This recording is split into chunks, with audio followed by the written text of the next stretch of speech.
بسم اللہ الرحمن الرحیم وبہ نستعین۔ یہ جو کتاب ہے الوفاء باسماء النساء،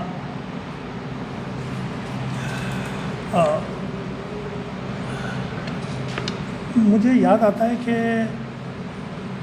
کوئی 12 سال پہلے غالباً 2008 میں لندن گیا تھا، تو میری ملاقات مصنف محترم سے ان کے سینٹر میں، جو آکسفورڈ کا اسلامک سینٹر ہے، وہاں ملاقات ہوئی تھی۔ اور انہوں نے اپنی کتاب کا وہ جو انگریزی کا جو مقدمہ انہوں نے لکھا تھا وہاں کے لوکل کنزمپشن کے لیے، انگریزوں کے لیے، اور جن اعتراضات کا وہ سامنا کر رہے تھے، جو مضامین ان کے سامنے آ رہے تھے، جس کے تناظر میں انہوں نے یہ کتاب لکھی، تو وہ چھپ کے آئی تھی، تو وہ انہوں نے عنایت فرمائی۔ میں نے اس کا مطالعہ کیا ہے، اور یہ جو 43 جلدیں آئی ہیں، میں نے ابھی تک ان کا مطالعہ نہیں کیا ہے، تو میں جو گفتگو کروں گا اس وقت، وہ آپ یہ جو ادارے کے رفقا نے اور اراکین نے جو گفتگو کی ہے اس کی بنیاد پر، یا اس انگریزی مقدمے کی بنیاد پر جو میرے مطالعے میں رہی ہے۔ ڈاکٹر اکرم ندوی صاحب 21ویں صدی کے ایک بڑے اسکالر اور عالم اور محقق ہیں، اور پوری امت کی طرف سے وہ شکریہ کے مستحق ہیں، اور امت پر ان کا احسان ہے۔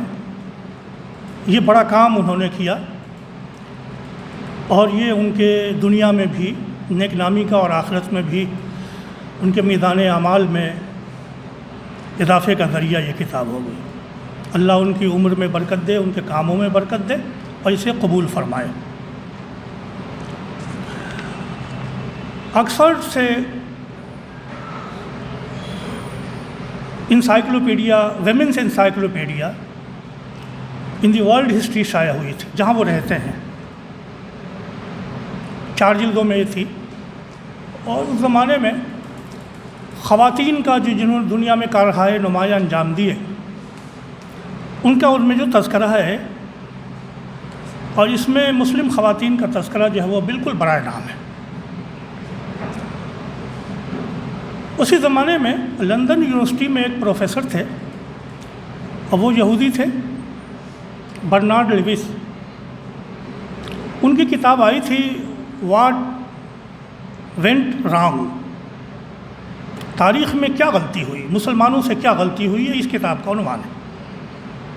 مسلمانوں کی جو 2-3 بنیادی کمیاں انہوں نے بتائیں، ان میں سے ایک بڑی کمی یہ بتائی کہ خواتین کو انہوں نے وہ مقام نہیں دیا جو دوسرے مذاہب میں یا دوسری سوسائٹی میں ہے، خواتین کو آزادی نہیں دی، یوں سب سمجھ لیجیے ان کو۔ یہ برنارڈ لیوس کی کتاب آئی، اور اس نے پورے یورپ میں مسلمانوں کے تعلق سے، چونکہ انگلش اور مسلم ڈائلاگ کے سلسلے میں مستشرقین میں لیوس کا ایک بڑا مقام تھا، تو اس کتاب نے بڑا مقام حاصل کیا۔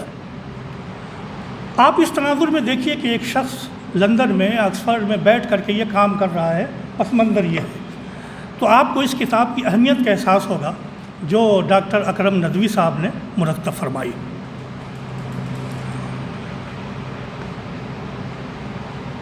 محدث دیکھیے، ہر زمانے کا ایک اسلوب ہوتا ہے۔ آج کے زمانے میں کلاسیفیکیشن کا اور تخصص کا زمانہ ہے، ماضی میں ایسا نہیں تھا، تو اب ہم ماضی کو اس پیمانے پر ناپ نہیں سکتے، ان کا اپنا ایک اسلوب تھا۔ ابھی ڈاکٹر محی الدین غازی صاحب نے وہ میں کہنے والا تھا جو انہوں نے وہ بات فرمائی۔ زہری کی طرف ایک بات منسوب ہے، وہ یہ کہتے ہیں کہ حدیث کا علم تو مردوں کا علم ہے۔ یہ بات ان کی طرف منسوب ہے، لکھی ہوئی ہے، کہی نہیں کہی، لیکن یہ بات ہے ہماری تاریخ میں۔ آپ یہ دیکھیے کہ پورا جو علم رجال ہم نے، اسماء الرجال حدیث کے سلسلے میں کارنامہ ہم نے انجام دیا کہ 5 لاکھ محدثین کا ہم نے تذکرہ کیا، یہ وہ فن ہے جو ان پیرللڈ ہے۔ دنیا کے کسی قوم میں اپنے حدیث کو جمع کرنے کے لیے، اپنے انبیاء کے اقوال کو جمع کرنے کے ساتھ ساتھ ان کے راویوں کے بیان اس طرح بیان کیے ہوں، دنیا میں ہے ہی نہیں ناپید، نہ ہندو مذہب میں، نہ یہودی مذہب میں، نہ عیسائی مذہب میں۔ یہ ایک یونک فن ہے جو مسلمانوں نے ایجاد کیا، اور ایک تاریخ کا یہ حصہ انہوں نے بنایا جس کو اسماء الرجال کہتے ہیں۔ لیکن آپ لفظ پہ تو غور کر لیجئے، ان میں محدثات شامل ہیں۔ اسماء الرجال کی کوئی بھی کتاب آپ اٹھائیے، مثال کے طور پر ہم شروع کرتے ہیں، شرح اعلام النبلہ، خواتین ملیں گی ان کو۔ الاصابہ فی تمییز الصحابہ، خواتین ملیں گی آپ کو اس میں۔ اسد الغابہ، خواتین ملیں گی۔ ذہبی کا تذکرہ آیا، میزان الاعتدال اور تذکرۃ الحفاظ، خواتین کا تذکرہ ملے گا۔ ابن حجر نے الدرر الکامنہ فی اعیان الثامنہ، 8ویں صدی کے لوگوں کا تذکرہ کیا، خواتین کا تذکرہ ملے گا آپ کو۔ اور میں ایک بات آپ کو اہم بتا دوں، تاج الدین سبکی کی کتاب ہے الطبقات الشافعیہ، 4 جلدوں میں یہ کتاب ہے۔ آپ یہ دیکھیں گے پہلی جلد اور دوسری جلد کا آپ مطالعہ کریں تو خواتین نے تاریخ میں کیا کارنامے علمی میدان میں انجام دیے ہیں وہ تاج الدین السبکی الشافعی ان کا تذکرہ تفصیل سے کرتے ہیں، ہے نا؟ اور وہ کرتے ہیں، حالانکہ طبقات شافعیوں کے فقہا کے طبقات میں ہیں، لیکن اس میں مفسرات کا اور محدثات کا تذکرہ موجود ہے۔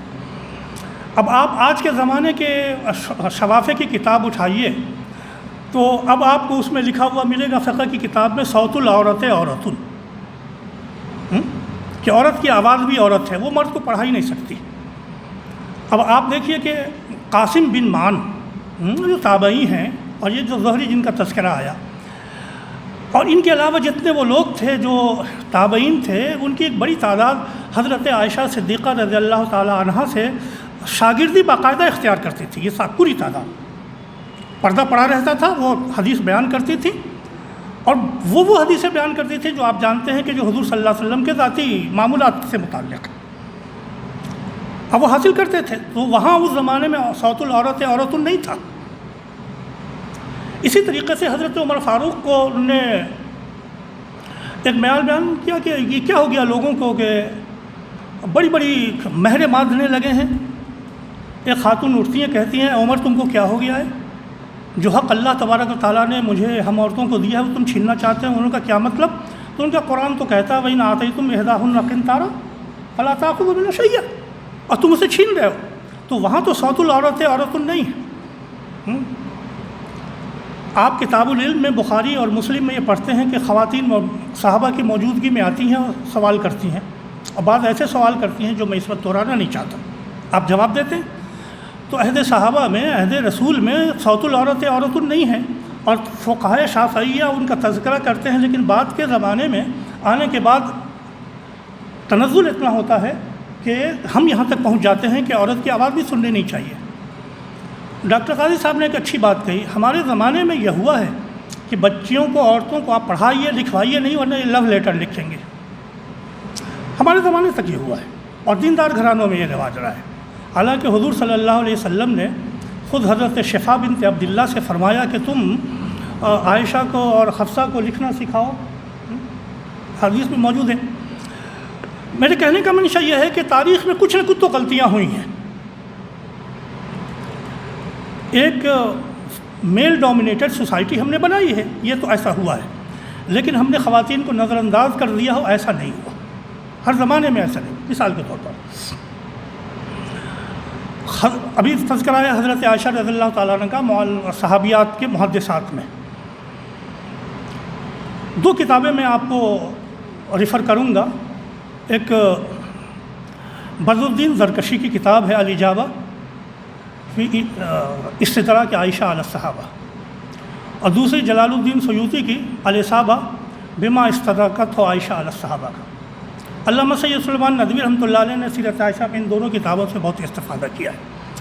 آپ یہ دیکھیے کہ صحابہ کرام کی بڑی غلط فہمیاں ہیں جن کو حضرت عائشہ صدیقہ رضی اللہ تعالیٰ عنہ تنہا دور کر رہی ہیں، ہے نا، اور محدثوں اور محدثات کی وہ امام ہیں۔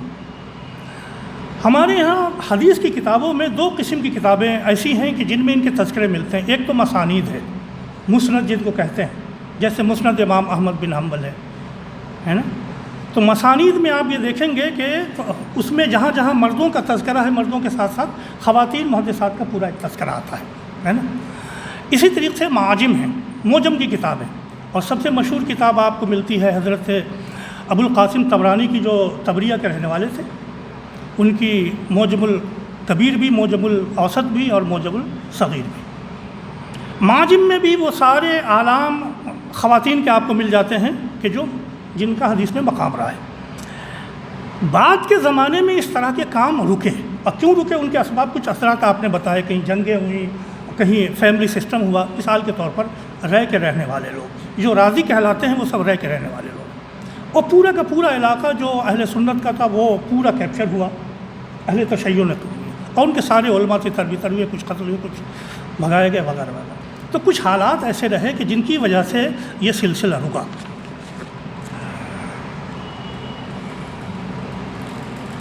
صاحب ایسا ہے کہ یہ جو کام ہوا ہے، اس کام کے سارا مواد انہوں نے، کوئی فرضی تو نہیں ہے جو اکرم ندوی صاحب نے کیا، یہ سارا مواد آپ کے یہاں موجود ہے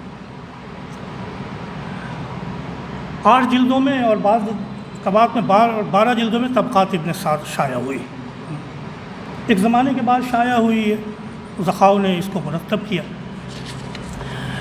اور اس طرح کی بہت سی تذکرے کی کتابیں ہیں جو ہماری نظر سے نہیں گزری، جو ضائع ہوئیں۔ ڈاکٹر اکرم ندوی صاحب سے میں نے پوچھا، اور ابھی رضی صاحب نے بھی بتایا، انہوں نے ان تمام لائبریریوں میں، مثال کے طور پر یہ جو ترکی کی سلیمانیہ لائبریری، بہت بڑی لائبریری، بہت قدیم لائبریری، علامہ شبلی نعمانی نے بھی جس کو وزٹ کیا تھا، یا اسی طریقے سے عراق اب جو برباد ہوا، وہاں کی بغداد کی جو لائبریری تھی، یہ اسی طرح سیریا جو ابھی برباد ہوا، اس میں جو دیوان کی لائبریری جو تھی، جہاں یہ جو علامہ صحیح اور ضعیفہ والد ناصر الدین البانی نے بیٹھ کر کے کام کیا، یہ بڑی عظیم لائبریریاں تھیں۔ اس طرح کی لائبریریوں میں جو کتابیں تھیں ان سے استفادہ کیا، اور یہ جو مواد میں آپ کو بتا رہا ہوں کہ یہ ماخذ ہمارے یہاں موجود تھے، انہوں نے استفادہ کیا۔ اب 2 باتیں اور عرض کرنی ہیں۔ آپ حضرات نے بہت اچھا پوائنٹ آؤٹ کیا کہ دیکھیں، جب آدمی ایک منصوبہ بناتا ہے تو دیکھتا ہے ملتی جلتی کوئی چیز ملتی ہے تو اس کو بھی لے لیتا ہے تاکہ اس کی تھیسس بن جائے۔ تو یہ اس کتاب میں یہ ہوا ہے کہ جو محدثات نہیں ہیں، جنہوں نے حدیث نہیں پڑھایا لیکن حدیث سے جن کی مناسبت تھی، ان کو انہوں نے شامل کیا ہے۔ لیکن وہ ایک ضرورت ہے، اور ضرورت اس معنی ہے کہ ہم یہ بتا سکیں کہ ہم نے اس فن سے لوگوں کو محروم نہیں کیا، بلکہ اس فن کو پروموٹ کرنے میں مردوں کے شانہ بشانہ عورتوں کا بھی حصہ رہا ہے۔ ضرورت اس بات کی ہے کہ جس طرح ڈاکٹر اکرم ندوی صاحب نے یہ کام انجام دیا ہے، اسی طرح فقہ کے معاملے میں، علم کلام کے معاملے میں، تفسیر کے معاملے میں مفصل کام کیا جائے، اور اسلامی علوم کو پروموٹ کرنے میں خواتین کا جو حصہ رہا ہے اس کو سامنے لایا جائے۔ اب زمانہ بدل گیا ہے، اب تعلیم ہمارے سامنے صرف ایک آپشن تھا 100 سال پہلے تک، وہ دینی علوم کا۔ اب یہاں ایک ماڈرن ایجوکیشن آ گیا ہے، بچے بچیاں آپ سب اس طرح بھاگ رہے ہیں، ڈاکٹر ہیں، انجینئر ہیں، اور دوسرے علوم و فنون ہیں جو اس وقت جو آ رہے ہیں۔ تو ہماری مسلمان لڑکیاں اب ادھر جا رہی ہیں، اب ادھر کارہائے نمایاں انجام دے رہی ہیں، تو اس میں تو کوئی کہنے کی گنجائش ہی نہیں ہے۔ یہ سیکولر نظام تعلیم ہے، اس میں ہندو بھی ہیں، مسلمان بھی ہیں، سکھ بھی، عیسائی ہیں، مرد بھی، عورت سب ہیں۔ لیکن جو خالص نظام تعلیم کے مدارس ہیں، اس میں ایک اچھی بات یہ ہوئی ہے اس زمانے میں، جس کو نوٹ کرنا چاہیے، کہ خواتین کی درسگاہیں الگ سے قائم ہونی شروع ہوئی، اور ہندوستانی نہیں، پاکستانی، بنگلہ دیش، پورے عالم اسلام میں اس وقت جال پھیلا ہوا ہے خواتین کی درسگاہوں کا۔ خواتین کی یونیورسٹیاں بھی بن گئی۔ ضرورت اس بات کی ہے کہ یہ 15ویں صدی میں جہاں انہوں نے ڈاکٹر اکرم ندوی صاحب نے ختم کیا ہے، اس کو اور وسیع کیا جائے، اور ان تمام جگہوں پر جہاں جہاں محدث خواتین موجود ہیں، مثال کے طور پر رامپور کی درسگاہ ہے، لکھنؤ کی درسگاہیں ہیں، اسی طریقے سے مالیگاؤں میں ہیں، حیدرآباد میں، ہر جگہ خواتین حدیثیں پڑھا رہی ہیں۔ ابھی میں یونیورسٹی کی طرف سے ریکگنیشن کے لیے مالیگاؤں گیا ہوا تھا، تو ان جو لڑکیوں کا مدرسہ صالحات، میں نے اس کا معائنہ کیا، تو 8ویں جماعت میں حدیث پڑھائی جاتی ہے جیسے ہر جگہ پڑھائی جاتی ہے، تو میں نے دیکھا کہ خواتین تمام لڑکیاں ہم لوگوں کی وجہ سے، وزٹرز کی وجہ سے برقعے میں ہیں، یعنی برقع تو پہنتی ہیں، کلاس روم میں وہ چونکہ خاتون پڑھاتی ہے تو برقعے کی ضرورت نہیں تو ہیں، اور وہ محدث پڑھا رہی۔ میں نے کہا نہیں، آپ پڑھاتے رہیے، ہم دیکھنا چاہتے ہیں کہ آپ بخاری کس طرح پڑھاتی ہیں، مسلم کس طرح سے پڑھاتی ہیں۔ تو یہ تخصص کا نظام اب آیا ہے جو ہمارے پچھلے زمانے میں نہیں تھا۔ تو ان کا الگ سے بھی ایک مطالعہ کرنے کی ضرورت ہے کہ ان کا نظام کیا ہے اور ان کو کس طریقے سے آگے بڑھایا جا سکتا ہے۔ مختصر یہ ہے کہ ڈاکٹر اکرم ندوی صاحب کی کتاب عالم اسلام کے لیے ایک تحفہ ہے اور آنے والے ریسرچرز کے لیے ایک دلیل راہ ہے۔ جو کام اکیڈمیاں انجام دیتی ہیں وہ ڈاکٹر صاحب نے انجام دیا ہے۔ العمر ما بقا ہو در عمر او بیفضا، اللہ تعالیٰ ان کو دنیا میں بھی سرخرو رکھے، آخرت میں بھی سرخرو رکھے۔ السلام علیکم ورحمۃ اللہ وبرکاتہ۔